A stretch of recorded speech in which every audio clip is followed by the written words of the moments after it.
because I know that there is hope for the homosexuals, that if they're willing to turn from sin the same as any individual, that they can be ex-homosexuals the same as there can be an ex-murderer, an ex-thief, or ex-anybody.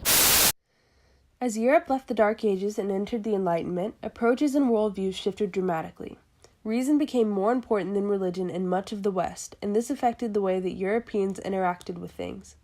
One of the things this period had the greatest effect on was homosexuality. Prior to this time, homosexuality had been punishable by castration and execution, and it was primarily a religious lens through which the issue was seen. But as religion lost some of its footing in intellectual communities, people began to examine homosexuality through a somewhat scientific lens. And whether these newly enlightened men theorized that gay people were their own separate sex, as Carl Jung did, or that they were gay because they had some of the traits of the opposite sex, as Havelock Ellis did, these theories were flawed, reflecting the disconnect between the experiences of queer people and the worldview of the men who tried to theorize about them. As time went on, this trend continued, and rather than asking LGBTQ+ people about their experiences, these biased and disconnected theorists attempted to define, and in some cases cure, a phenomenon for which they had no personal knowledge. And whether they used religion, flawed science, or some miserable combination of both, these people who defined a community without understanding it caused irreparable harm to members of the community, in obvious and not so obvious ways. One of the most harmful misunderstandings about homosexuality was the conflation between homosexuality and mental illness. Although this misconception had proponents throughout the 20th century, it was officially put into the DSM in 1952.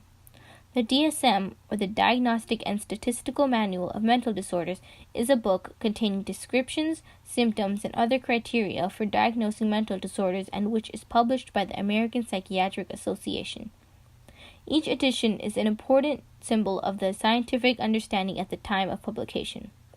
Homosexuality's presence in the DSM is a tragedy which resulted in the suffering of thousands, and its removal was a triumph, even though many of the tragic ideas persist to this day.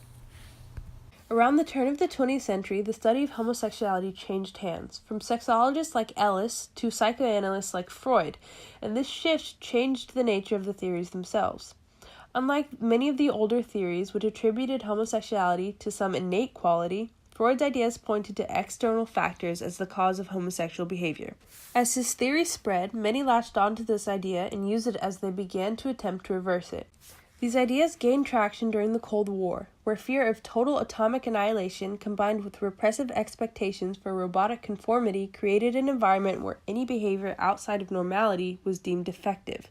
To many people, it seemed only logical that something as deviant as homosexuality was a mental illness, as homosexuality, like mental illness, deviated from what was acceptable. Thus, it is unsurprising that homosexuality was added to the DSM during this era. The APA's definition of homosexuality as a sociopathic personality disorder sparked several scientists to study homosexuality in the name of finding a cure. Many doctors claimed to be able to cure homosexuality with a moderate success rate. Later, these studies would be debunked, but at the time they were largely thought to be credible. This irresponsible science was paralyzing for the LGBTQ+ community. Electroshock therapy, lobotomies, and other aversion conditionings were common treatments, but in reality, they did more harm than good. Sam Brinton, a gay man who was subjected to this type of conversion therapy, describes it in detail.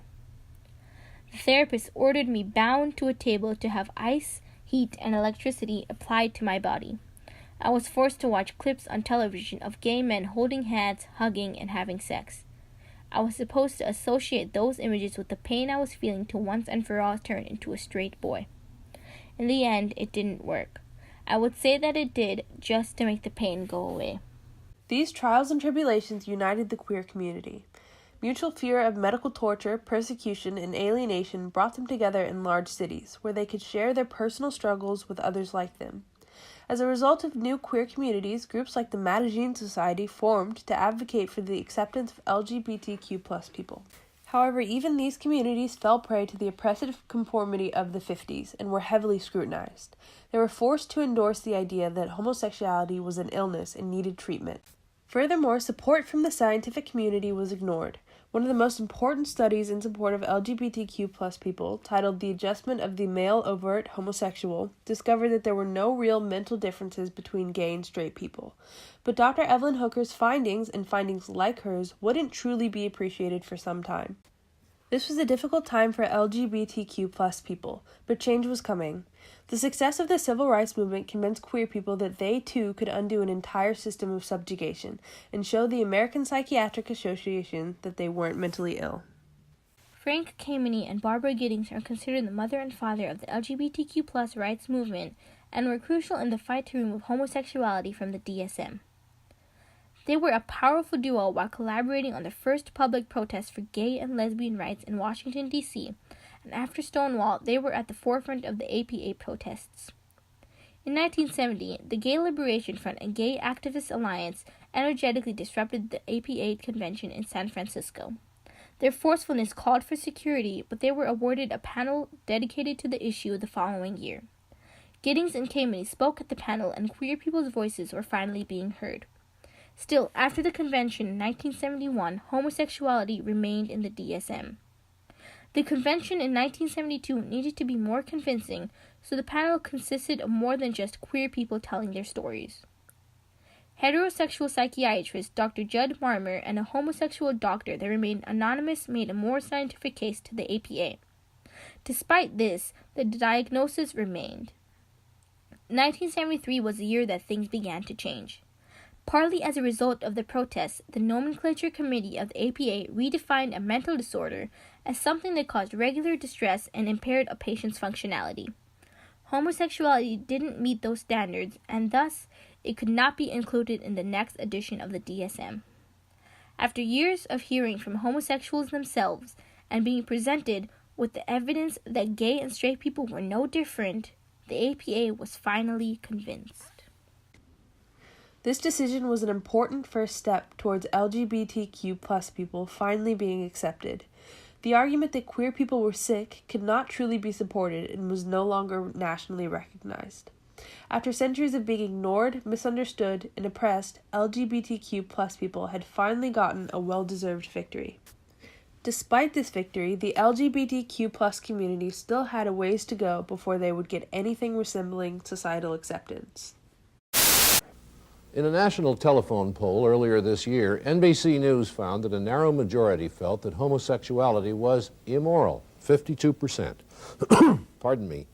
57% believed that homosexuality was a mental illness, even though the American Psychiatric Association, the American Psychological Association, and the American Public Health Association say it is not a mental illness. The APA ruling didn't undo misunderstandings or prejudices that the general public had towards the topic. Once science stopped supporting their worldview, people turned back to religion as a justification for hatred. It would take another 30 years until homosexuality would be officially decriminalized in the U.S., and another 12 after that before gay people finally got the right to marry. And people still doubt the testimonials of gay people and insist that it's not innate, but rather a result of external factors or even a choice. Not only that, but the debunked and discredited ideas about homosexuality are still believed by many. Conversion and aversion therapies will negatively affect an estimated 77,000 current LGBTQ+ youth before they turn 18, and has already affected an estimated 698,000 U.S. adults. Thus, although removing homosexuality from the DSM was a triumph, it was only one battle in a war for acceptance, a war which is still being fought.